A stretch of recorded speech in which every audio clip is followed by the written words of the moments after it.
So imagine you're in a school presentation and you're scared to death of it. You may have tried to reason to yourself that life doesn't matter. We're floating on a rock in space. We're all going to die. Why am I worrying about talking in front of a class? It couldn't matter less. And that's all well and good, but that thought process doesn't do much good. You've probably realized. Just think back to childhood. Your parents are always saying, there's nothing to be afraid of. Just ride the bike or jump in the pool.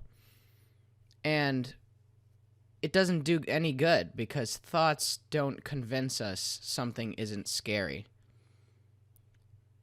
Our brain might think it's not scary if we've convinced ourselves somehow, but our body still reacts the same exact way.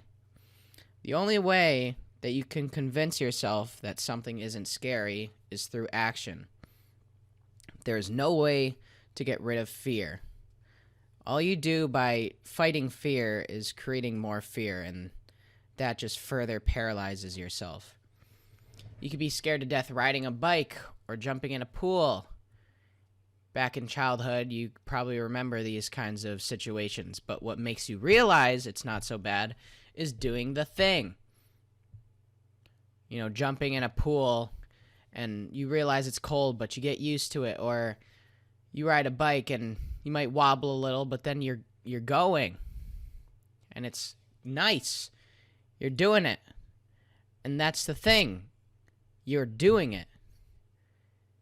You can't just sit in a chair and think to yourself, this isn't scary, this isn't scary, this isn't scary, because you haven't fully convinced yourself. You haven't done the thing to prove to yourself that it isn't scary.